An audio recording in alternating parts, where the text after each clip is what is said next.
Hello, good morning बेटा। अभी हम लोग 11th क्लास केमिस्ट्री पढ़ रहे हैं और आपका जो फिलहाल टॉपिक चलेगा दैट इज मोल कॉन्सेप्ट। थोड़ा लंबा है, ठीक है। इसमें हम कई डेफिनेशंस पढ़ेंगे, फिर देन इसके ऊपर न्यूमेरिकल्स भी हैं। तो ये वही चीज़ है जो आपने 9th में सीखी थी कि मोल क्या होता है, उसकी डेफिनेशन क्या है। थोड़ा सा बस न्यूमेरिकल्स को थोड़ा और आगे लेके चले जाएंगे, कुछ और उनमें चीज़ें ऐड कर देगा वो, ठीक है। बट डेफिनेशन तो वही है, वो बदलेगी नहीं, ठीक है।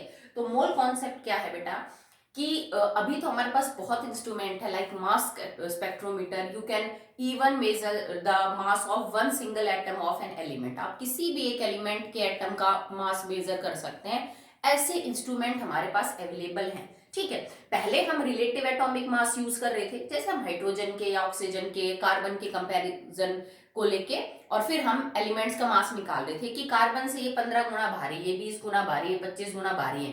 पर हमें एग्जैक्ट मास नहीं पता था। जैसे मैंने आपको 1 AMU को सॉल्व करके दिखाया that it is equal to 12 multiply by 1 divided by Avogadro number that is, चलो लिख दीजिए 6.022 into 10⁻23 एंड मल्टीप्लाई बाय 12।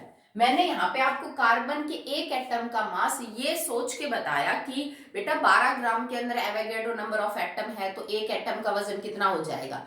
पर उस टाइम, इससे पहले की जो मोल कॉन्सेप्ट से पहले की बात कर रहे हैं, तब तक ये बात भी तो नहीं पता थी ना कि एक मोल के अंदर इतने एटम होते हैं। तो बाद में इंट्रोड्यूस हुआ, ठीक है। तो हम वहां पे रिलेटिव एटॉमिक मास पढ़ रहे थे कि इसके कंपैरिजन में कितना भारी है, ठीक है। तो एग्जैक्ट मास पता ही नहीं थे, नहीं तो एग्जैक्ट मास फिर यूं ही ना निकाल लेते, किसी मास स्पेक्ट्रोमीटर की जरूरत ही नहीं थी कि भाई अगर 100 एटम्स का मास इतना है तो एक एटम का मास इतना होगा, क्योंकि डाल्टन ये बात कह चुका था कि सारे एटम एक जैसे होते हैं मास शेप साइज के हिसाब से। तो यूं तो होगा नहीं कि कार्बन के एक एटम का वजन ज्यादा और दूसरे का कम, ठीक है। तो ये तो बाद में कॉन्सेप्ट यूज हुआ है। एवोगैड्रो ने बाद में जो है ये नंबर दिया था, ये कांस्टेंट दिया था। उससे पहले आप एग्जैक्ट एटॉमिक मास या मॉलिक्यूलर मास एलिमेंट का जो है एटॉमिक ही बोलेंगे, वो पता नहीं कर सकते थे। दिक्कतें आ रही थी क्योंकि एग्जैक्टली एक एटम का मेजर करना या तो पता ही नहीं था कि एक एटम के अंदर इतने नंबर, एक मोल में इतने नंबर ऑफ एटम्स होते हैं, तो एक का मेजर करना बहुत भारी दिक्कत आ रही थी, ठीक है। तब तक दिक्कत थी जब तक कि हमें ये बात पता ना चली that in one mole this number of atoms और this number of particle are present, ठीक है। तो एवोगैड्रो साइंटिस्ट है, एमेडोस एवोगैड्रो, उसने सबसे पहले बात फाइंड आउट की थी कि जो एक मोल है, mole is the SI unit of substance of measuring substance. Mole is the SI unit of amount of substance, you all know that, ठीक है, कि अमाउंट ऑफ सब्सटेंस को मेजर करने की SI यूनिट होती है मोल, ठीक है। और हम मोल को कई तरह से डिफाइन करते हैं, कई बार मास के साथ, कई बार नंबर ऑफ पार्टिकल के साथ, कई बार वॉल्यूम ऑफ गैस के साथ, ठीक है। तो एवोगैड्रो ने क्या बोला कि जो 1 ग्राम एटम है, 1 gram atom mass that is equal to the atomic या फिर gram atomic mass, actually equal to gram atomic mass. ये टर्म भी कई बार वो यूज कर लेते हैं, इसको ध्यान रखना। 1 ग्राम एटम मास या फिर ग्राम एटॉमिक मास एक ही चीज होती है। और उसने ये देखा कि इतने वजन के अंदर हमेशा कितने एटम्स थे, 6.022 into 10⁻23 एटम्स। उसने ये बात फाइंड आउट करी। वैसे ये जो डिजिट है ये काफी लंबी है, इसके पीछे आप 137 जैसे 6.022137 into 10⁻23, बट हम कैलकुलेशन में सिर्फ यहां तक ही यूज करते हैं। तो उसने ये बात देखी कि चाहे एलिमेंट आपके पास सोडियम हो, चाहे पोटेशियम हो, चाहे मरकरी हो, चाहे गोल्ड हो, सबके 1 ग्राम एटम मास के अंदर, मतलब उनके ग्राम एटॉमिक मास जितने वजन के अंदर, हमेशा जो नंबर ऑफ एटम्स थे वो फिक्स थे, दैट इज दिस नंबर। और इस नंबर को हम Na से रिप्रेजेंट करते हैं, that is Avogadro's Avogadro's number, okay. तो ये कांस्टेंट है जिसको आप एवोगैड्रो कांस्टेंट भी बोल सकते हैं। दैट ग्राम एटॉमिक मास जो भी किसी सब्सटेंस का है वो जितना भी होगा वजन में, ठीक है, इन ग्राम, उसके अंदर हमेशा एवोगैड्रो नंबर ऑफ पार्टिकल्स जो है वो पाए जाएंगे। अगर आप जिसके बारे में बात कर रहे हो वो एलिमेंट है तो इतने एटम्स पाए जाएंगे। अगर आप जिसके बारे में बात कर रहे हो वो मॉलिक्यूल है, कंपाउंड है, तो उतने ही क्या पाए जाएंगे, मॉलिक्यूल्स पाए जाएंगे। ठीक है, जैसे मान लो मेरे पास हाइड्रोजन गैस हो, तो हाइड्रोजन गैस का वजन कितना होगा, 2 ग्राम। ये इसका 1 ग्राम एटॉमिक मास भी है, या फिर आप इसको ग्राम एटॉमिक मास कह सकते हो। तो 2 ग्राम हाइड्रोजन के अंदर आपके पास कितने 6.02 टू 10⁻23 मॉलिक्यूल्स होंगे। क्यों होंगे मॉलिक्यूल्स, क्योंकि आप जिसके बारे में बात कर रहे हो वो मॉलिक्यूल है। ठीक है, अगर मैं कहती कि सोडियम की, जैसे सोडियम का 1 मोल है तो it is 23 gram. 23 gram of sodium contains 0.22 into 10⁻23 atoms.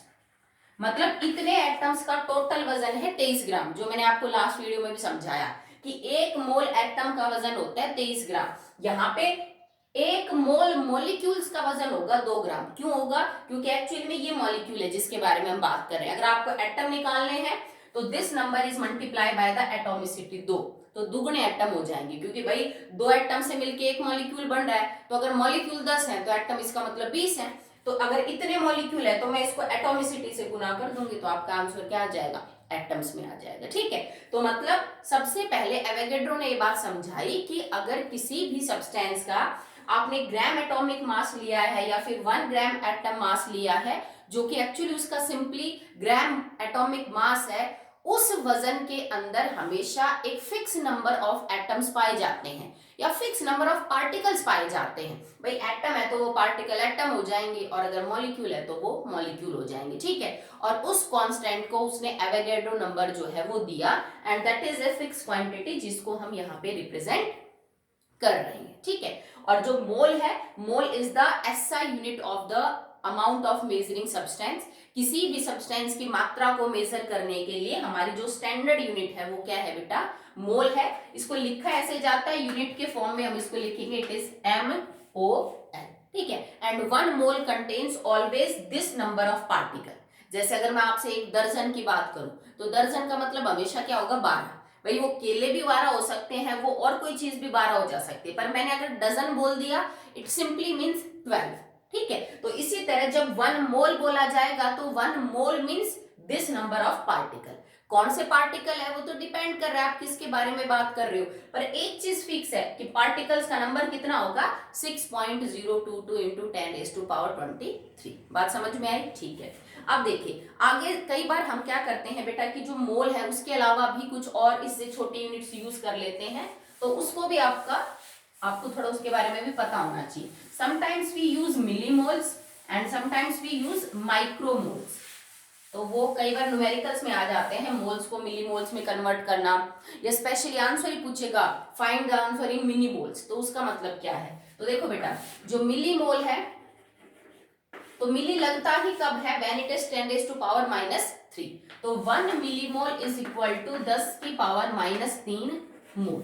Okay, अब 1 माइक्रोमोल क्या होगा, माइक्रो लगेगा 10⁻⁻6 मोल, तो ये 2 टन। ये जैसे मान लीजिए मैं नैनो मोल लगा दूं, तो नैनो इज फॉर 10⁻⁻10। ये हम पहले ही कर चुके हैं कि 10⁻1 डेसी के लिए लगता है, सेंटी के लिए क्या लगता है। तो इसी तरह अगर मोल से भी कोई छोटी यूनिट वो यूज कर रहे हैं न्यूमेरिकल्स में, तो आपको पता होना चाहिए कि वो क्या होती है। ठीक है, अब हम मोल को जो है वो कई तरह से रिलेट कर सकते हैं, वजन ही तो है। ठीक है भाई, मोल वजन से भी रिलेट किया जा सकता है, नंबर ऑफ पार्टिकल से भी रिलेट किया जा सकता है, और किसी गैस की वॉल्यूम से भी रिलेट किया जा सकता है। Moles can be related with 3 quantities. Number 1 it is mass, number of particles, and the third one is volume of gas. अब 1 by 1 हम इनको सॉल्व करेंगे, समझेंगे, और उसके बाद इनके न्यूमेरिकल करेंगे। एक बार इंडिविजुअली न्यूमेरिकल करेंगे, फिर इन तीनों जो डेफिनेशंस हैं इनको मिक्सअप करके और उसके बाद न्यूमेरिकल सॉल्व करेंगे। तो चलिए फर्स्ट विद द मास। तो मास वाली डेफिनेशन क्या कहती है मोल की, that 1 mole of an element, ठीक है, contains mass equal to its gram atomic mass। ठीक है, अगर आप किसी एलिमेंट के बारे में बात कर रहे हो तो 1 मोल किसी एलिमेंट का कितना वजन कैरी करेगा, जितना कि उसका ग्राम एटॉमिक मास है। या फिर सिंपली यूं बोल दो कि किसी एलिमेंट के केस में उसका ग्राम एटॉमिक मास जो है वो उसका 1 मोल होता है, ठीक है, इफ इट इज एलिमेंट। अगर यहाँ पे मैं एलिमेंट की जगह लिख देती कंपाउंड या लिख देती मॉलिक्यूल, क्योंकि जरूरी नहीं ना हमेशा एलिमेंट ही हो, तो यहाँ पे क्या लिख दिया जाता, ग्राम एटॉमिक मास की जगह it is gram molecular mass. It is gram molecular mass. Okay, so this is the first definition of mole that relate it with mass. कि किसी भी एलिमेंट का जो 1 मोल है वो उसके ग्राम एटॉमिक मास के बराबर होता है वजन।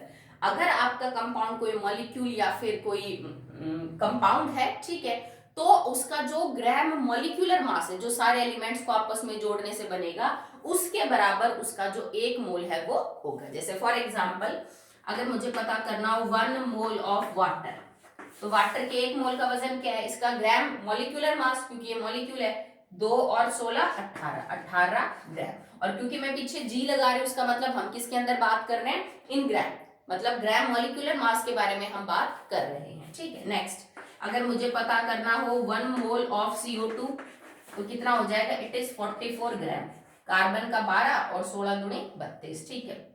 Next 1 mole of ammonia NH3, तो 14 और 3 17 ग्राम, ठीक है। 1 मोल ऑफ मीथेन, तो मीथेन का कितना हो जाएगा, 12 और 4 16 ग्राम।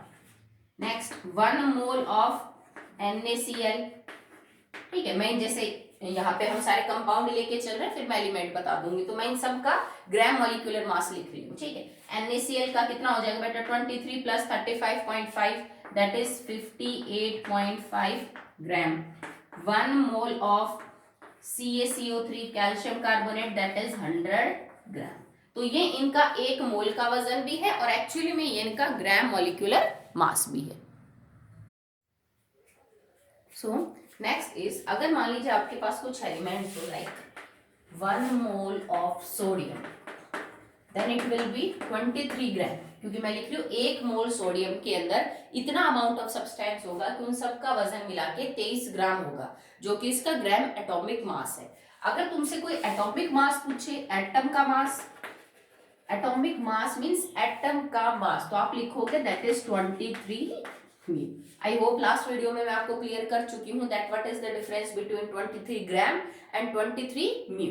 This is atomic mass and this is gram atomic mass for 1 mole for 1 atom. Okay, अब जैसे आपसे कोई कहे 1 mole of aluminium it is equal to 27 gram, 1 mole of like oxygen it is equal to 16 gram, ठीक है। तो by first definition of mole it is clear that in 1 mole या फिर actually 1 mole is that amount of substance that contains the same mass as its gram atomic mass, जो उसके gram atomic mass के बराबर होती है।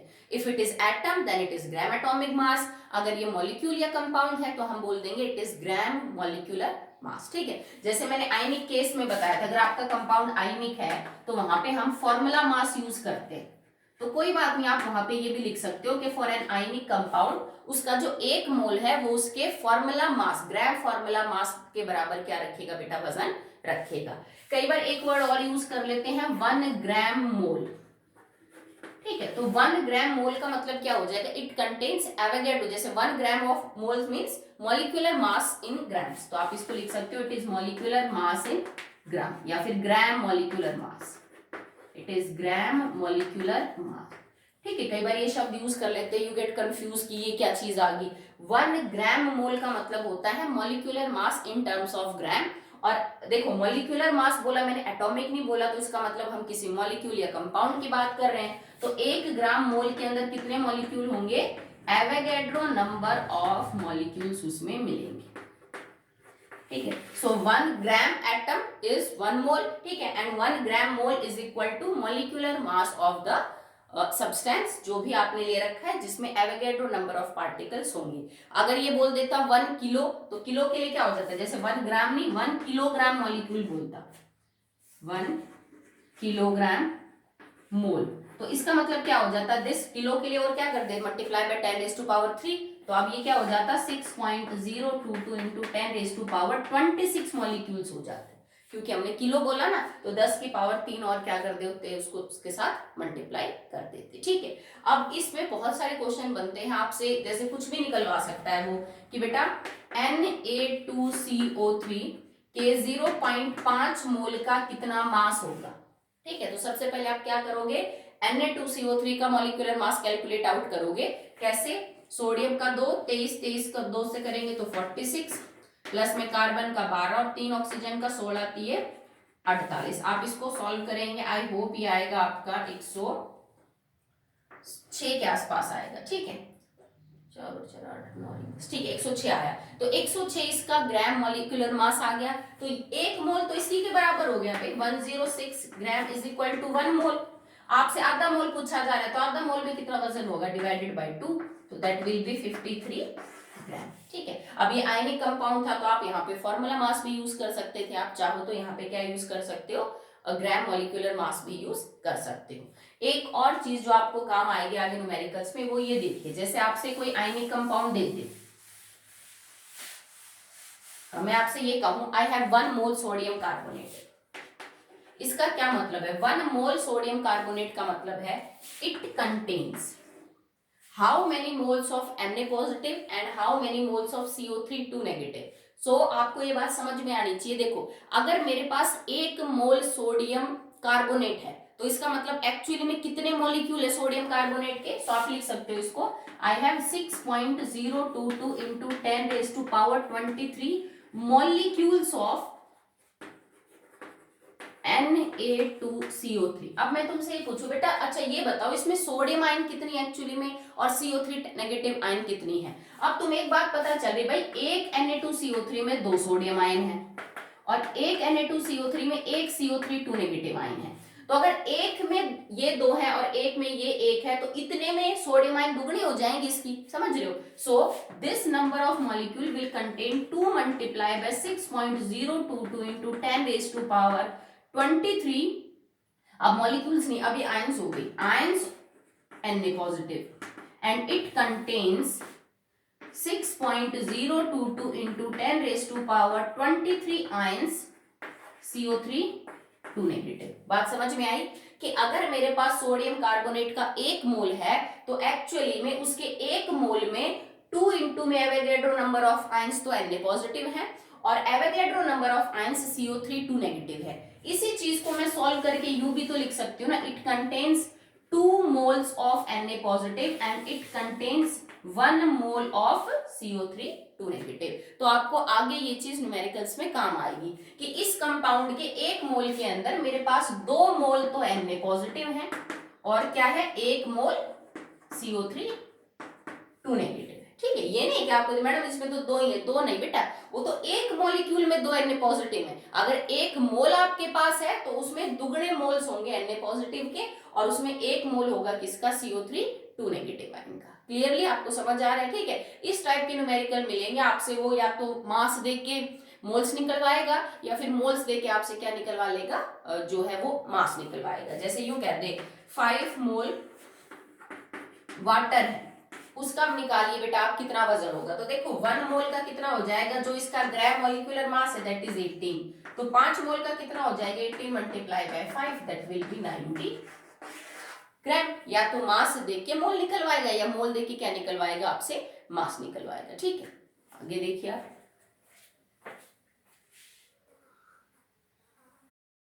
Now the SI definition of मोल। तो standard international definition क्या हो जाएगी मोल की।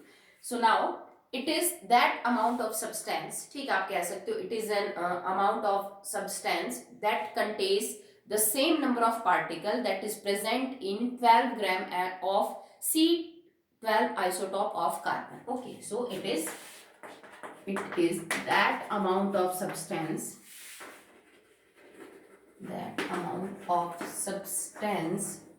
that contains same number of particles as present in 12 gram of C12 isotope. आप चाहो तो 12 ग्राम की जगह केजी भी लिख सकते हो इफ इट आर यूजिंग ऐसा यूनिट, तो आप चाहो तो इसको 0.12 केजी भी लिख सकते हो, नो प्रॉब्लम।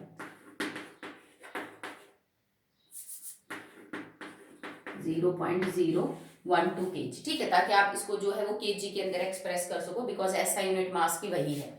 तो ऐसा डेफिनेशन ये कहती है कि it is that amount of substance जिसके अंदर उतने ही पार्टिकल होंगे जितने की 12 ग्राम कार्बन C12 आइसोटॉप के अंदर होंगे। अब आप चाहो तो जो मोल है उससे आप या फिर एवोगैड्रो नंबर से ग्राम एटॉमिक मास और ग्राम मॉलिक्यूलर मास की डेफिनेशन भी बदल सकते हो, ठीक है।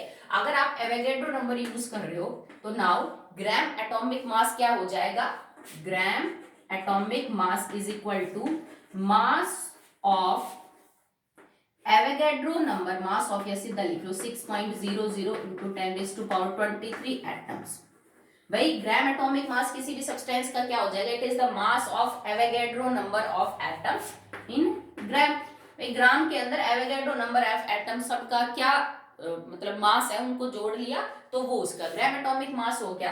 किसी का ग्राम मॉलिक्यूलर मास क्या हो जाएगा, it is equal to mass of Avogadro number of molecules in gram, क्योंकि अब ये आपके पास क्या है बेटा, मॉलिक्यूल आ गया। तो इसका मतलब एवोगैड्रो नंबर से हम जो डेफिनेशन है ग्राम एटॉमिक मास और मॉलिक्यूलर मास, उसको भी दूसरी तरह से लिख सकते हैं। ग्राम atomic mass Avogadro number of atoms का मास होता है ग्राम के अंदर किसी एलिमेंट के लिए। ग्राम मॉलिक्यूलर मास किसी कंपाउंड या किसी मॉलिक्यूल के लिए उसके एवोगैड्रो नंबर ऑफ मॉलिक्यूल्स का वजन होता है इन केस ऑफ ग्राम, ठीक है। इतना पढ़ने के बाद बट अगर आपसे कोई पूछे what are the applications of Avogadro number of Avogadro constant, क्या क्या चीजें इसने मतलब आपको समझाई, कहां कहां आपको हेल्प किया, तो क्या क्या एप्लीकेशंस है एवोगैड्रो नंबर की, एप्लीकेशंस ऑफ एन, ठीक है। तो क्या है, सबसे पहली बात, अगर आपको ये पता चल गया कि 1 mole contains Avogadro number of particle, तो उस चीज को यूज करके हम किसी भी एक एलिमेंट के एक एटम का मास निकाल सकते हैं, जैसे मैंने कार्बन का निकाला था, ठीक है। So we can find out the mass of 1 atom. हम किसी भी एक एटम का वजन निकाल सकते हैं विदाउट यूजिंग मास स्पेक्ट्रोमीटर, इंस्ट्रूमेंट के बिना, खाली कैलकुलेशन से।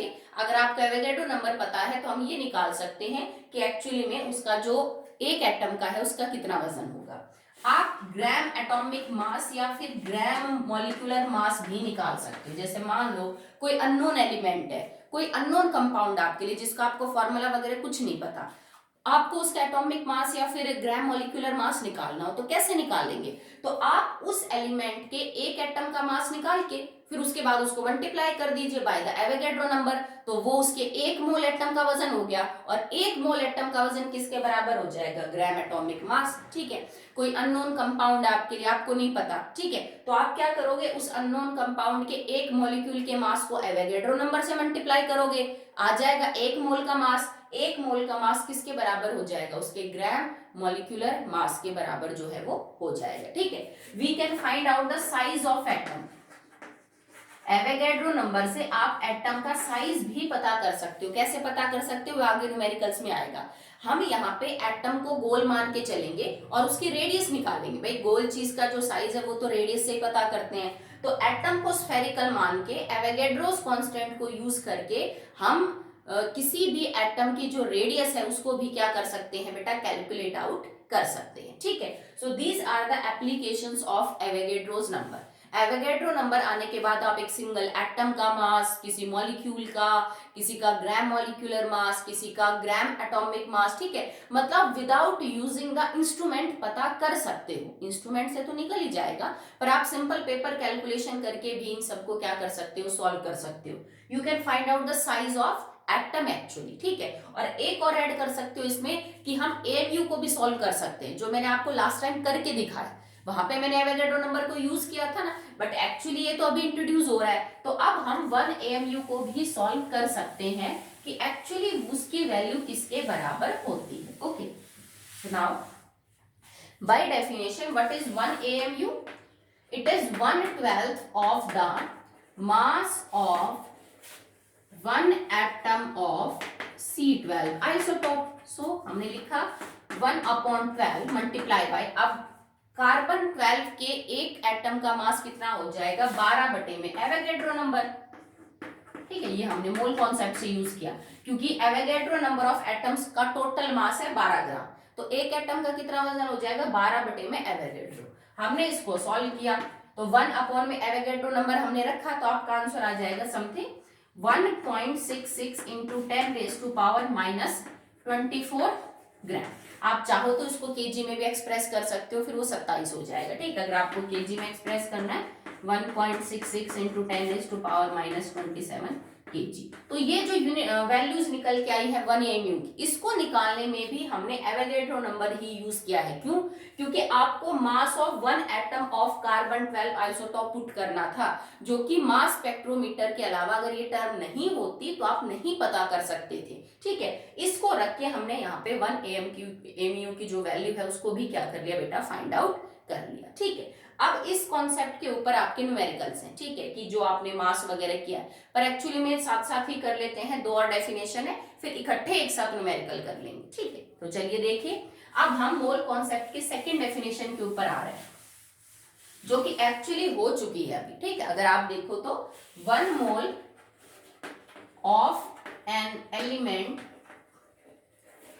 कंटेन्स, अब हम नंबर ऑफ पार्टिकल से मोल को रिलेट कर रहे हैं, कंटेन्स 6.022 इंटू 10⁻23 एटम्स।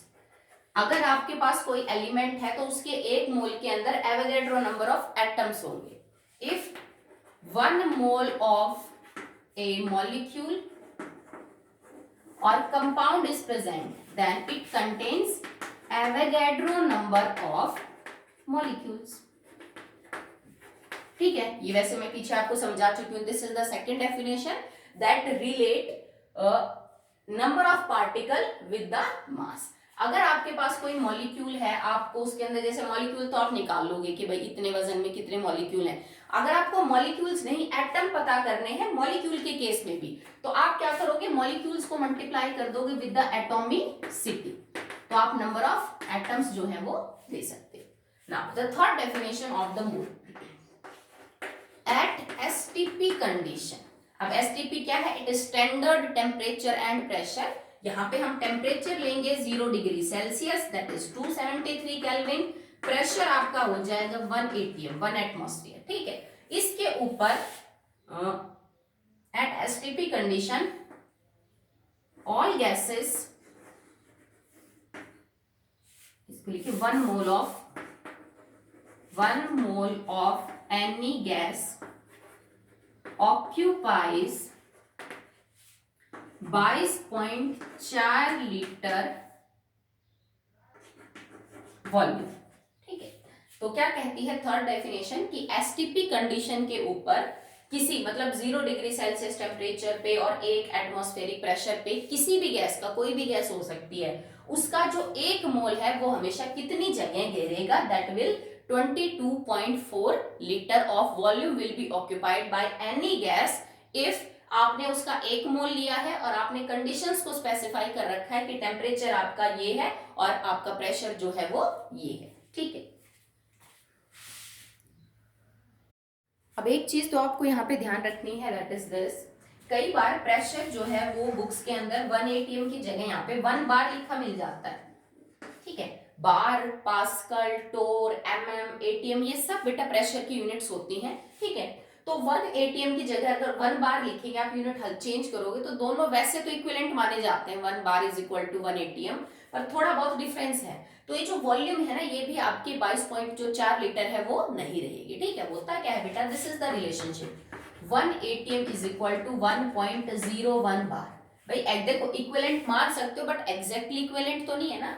अगर आपने यहाँ 1 atm ले रखा है देन इट इज 22.4 लीटर, अगर आपने एक बार ले लिया देन इट बिकम्स 22.7 लीटर। ठीक है, न्यूमेरिकल्स में वैसे हम 22.4 ही यूज करेंगे, पर आपको सिर्फ बताने के लिए कह रही हूँ कि अगर बार आप यूनिट ले लेते हो तो वॉल्यूम भी थोड़ी सी क्या हो जाएगी बेटा, ज्यादा हो जाएगी। क्योंकि अगर तुम यहाँ पे चेक करो तो एटीएम जो है वो बड़ी यूनिट है और बार जो है वो क्या है आपकी छोटी, तो वॉल्यूम थोड़ी सी क्या हो जाएगी, इंक्रीज हो जाएगी। ठीक है, अभी तक हमने मोल की तीनों डेफिनेशंस कर ली हैं, अब हम न्यूमेरिकल्स पे आते हैं। ठीक है, ये सब आप पढ़ चुके हो ऑलरेडी 9th के अंदर, सारी डेफिनेशंस आप जानते हो, मैंने आपको न्यूमेरिकल्स भी करवाए थे। तो अब कुछ तो सिंपल करेंगे, फिर देन थोड़े कॉम्प्लेक्स होते जाएंगे। तो चलिए स्टार्ट करते हैं with the numericals of mole concept. कुछ नहीं बेटा, सिर्फ इसमें कैलकुलेशन है, बाकी तो कॉन्सेप्ट तो आपका पढ़ा हुआ है, तो उसमें कोई दिक्कत नहीं आएगी। जैसे फर्स्ट क्वेश्चन है, calculate the mass of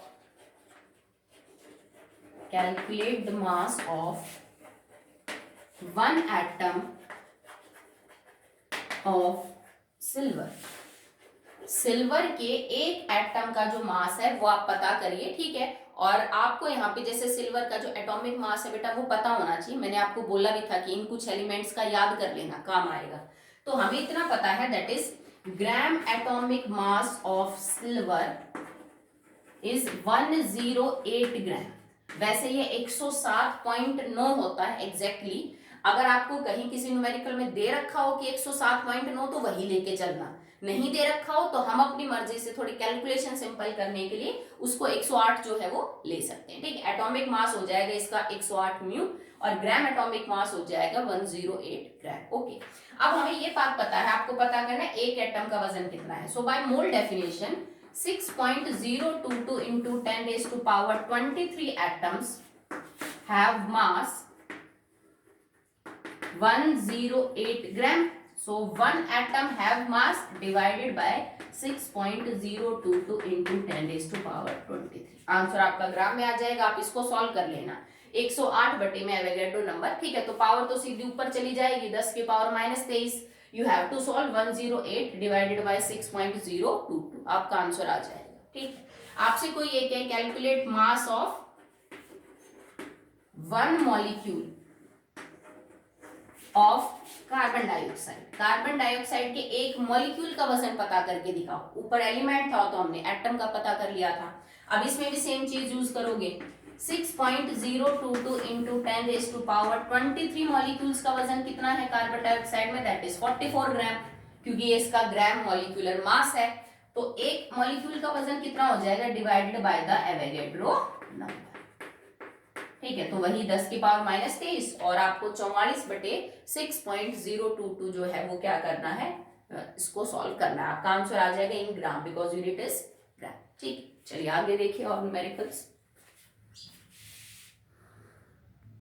The next numerical is calculate out the atoms and number of molecules in S8 of sulfur। आपको एटम और मॉलिक्यूल निकालने सल्फर के, जब आपको 64 ग्राम जो सल्फर है वो दे रखा है और इसने बोला है कि ये जो sulphur it is in the acid, आपको पता है ऑक्टा एटॉमिक मॉलिक्यूल है। ठीक है, तो अगर आपके पास 64 ग्राम सल्फर है इस टाइप का, तो आप ये बताइए 64 ग्राम सल्फर में कितने एटम होंगे और कितने मॉलिक्यूल होंगे सल्फर। ठीक है, तो चलिए स्टार्ट करते हैं। सबसे पहले हम इसका ग्राम मॉलिक्यूलर मास निकालते हैं। अब ये मॉलिक्यूल है तो देखो एक सल्फर का वजन होता है बेटा 32, तो ये टोटल कितने हैं 8, तो 32 मल्टीप्लाई बाय 8, आपका आंसर आएगा 256 ग्राम। तो ग्राम मॉलिक्यूलर मास हो गया एसिड का 256 gram. Okay, so now because it is a molecule, so आपको निकालना है एक मॉलिक्यूल का। ठीक है, तो 6.022 10 raised to power 23 molecules have mass 256 ग्राम। भाई एवोगैड्रो नंबर ऑफ मॉलिक्यूल्स का मास हो जाएगा 256 ग्राम, क्योंकि ये इसका एक जो है मोल है, ये इसका ग्राम मॉलिक्यूलर मास है। अगर आपको एक मॉलिक्यूल का पता करना है तो डिवाइडेड बाय एवोगैड्रो नंबर आ जाएगा, एक मॉलिक्यूल का मास कितना है। अब आपको ये पता करना है कि एक्चुअली में ये जो डाटा आप निकालोगे वो 256 के अंदर निकालोगे। ठीक है, तो यहाँ पे तो एक मॉलिक्यूल का निकालने की वजह से आप निकाल भी सकते हो, नहीं तो आपसे तो ये पूछा गया है कि जो 64 ग्राम ऑफ सल्फर है उसके अंदर कितने हैं, तो आप इसको यूं सॉल्व कर लो। 256 ग्राम contains 6.022 into 10 raised to power 23 molecules। 1 gram will contain divided by 256। and 64 gram will contain multiply by 64। तो 64 से डायरेक्ट जो है ये कट हो जाएगा, आप इसको सॉल्व कर लीजिएगा, आपका आंसर आ जाएगा। ठीक है, नेक्स्ट अब इसमें पूछ रहा है आपसे एटम्स। तो ये तो बेटा तुम मॉलिक्यूल्स निकालोगे सॉल्व करने के बाद। एटम्स निकालने के लिए, मॉलिक्यूल्स को एटम्स में कन्वर्ट करने के लिए मल्टीप्लाई इट बाय एटोमिसिटी। तो इस पूरी टर्म को आप किससे और मल्टीप्लाई कर देना, 8 से और मल्टीप्लाई कर देना, तो आपको पता चल जाएगा कि फाइनली जो आपका आंसर है वो क्या आएगा। ठीक है, तो आई होप आप इसको सॉल्व कर लोगे। ये सीधा डायरेक्ट कटेगा, आप इसको कट करके देख लीजिएगा। ठीक है, तो इसी तरह से आपको क्वेश्चन आगे मिलेंगे। और देखिए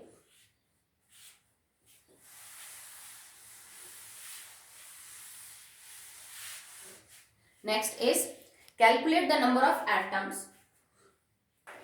calculate number of atoms of sodium, carbon and oxygen in 53 gram of Na2CO3।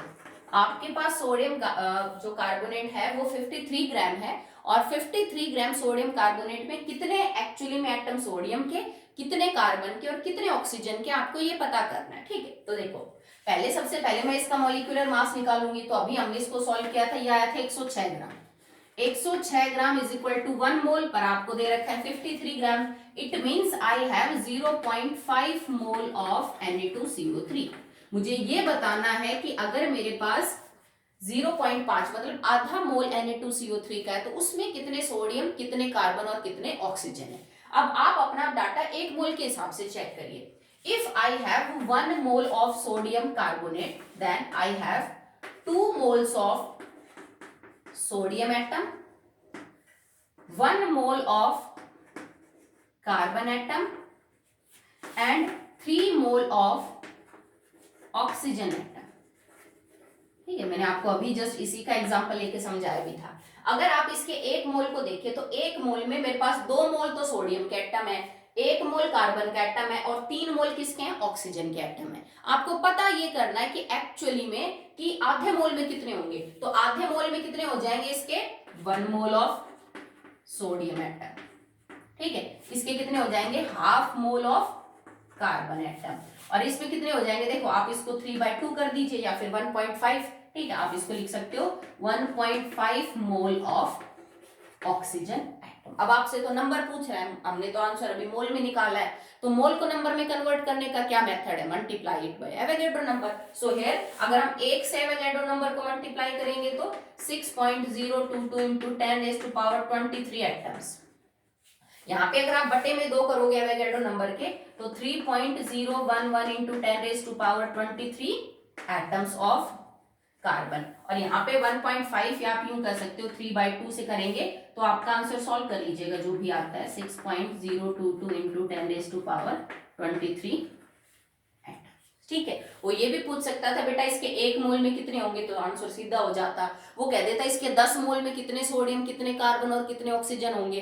तो वो मर्जी है, वो 1 से ज्यादा का पूछे, 1 से कम का पूछे, पर आपको इतनी बात पता होनी चाहिए 1 mole of this compound contains 2 mole of sodium, 1 mole of carbon and 3 mole of oxygen. ठीक है, तो इसी तरह के क्वेश्चन मिलेंगे जिनको आपको सॉल्व करना है।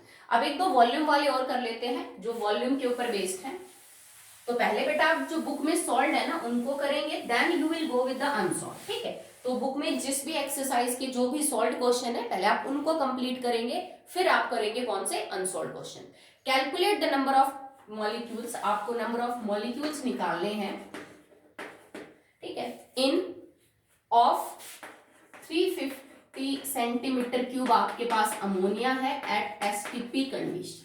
हमारे पास एसटीपी कंडीशन है, ठीक है, और एसटीपी कंडीशन के ऊपर you have 350 centimetre cube of ammonia. आप मॉलिक्यूल्स निकालिए। ठीक है, अगर एसटीपी कंडीशन के अलावा न्यूमेरिकल में कभी भी कोई और कंडीशन दे रखी है, टेम्परेचर 273 के अलावा कुछ हो, प्रेशर 1 atm के अलावा कुछ हो, तो उन न्यूमेरिकल्स को कैसे किया जाता है ये आप 5th चैप्टर के अंदर सीखेंगे।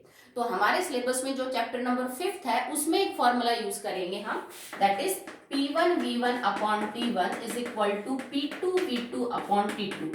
इस फॉर्मूले से फिर आप निकाल सकते हो। ठीक है, तो मैं आपको ये जो समझा रही हूँ इसमें मैंने कंडीशन एसटीपी ले रखी है।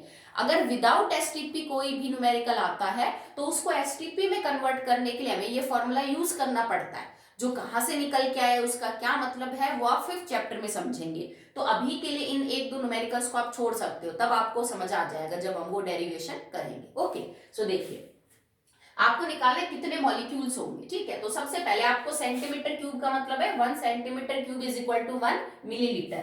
तो हमारी वॉल्यूम है 350 मिलीलीटर। एसटीपी कंडीशन पे आप क्या कह सकते हो, दैट अमोनिया की बात हो रही है। सो 22,400 मिलीलीटर वॉल्यूम अमोनिया की विल वेट 17 ग्राम, क्योंकि 17 ग्राम इसका मॉलिक्यूलर मास है। ठीक है, gram molecular mass.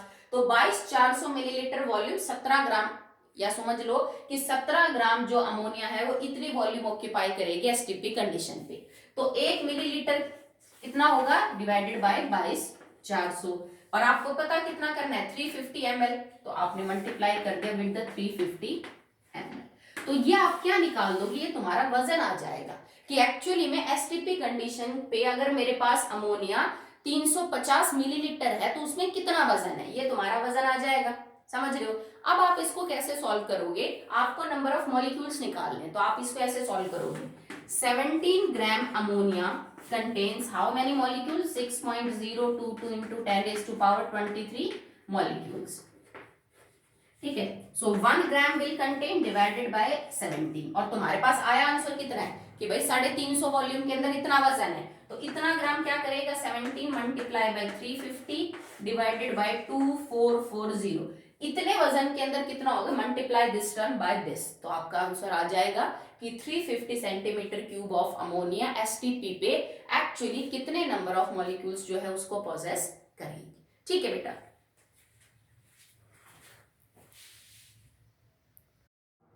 The last numerical, आपको मास निकालना है। Calculate the mass of 0.1 mole of KNO3, 10 raised to power 23 molecules of methane and 112 centimetre cube of hydrogen at STP.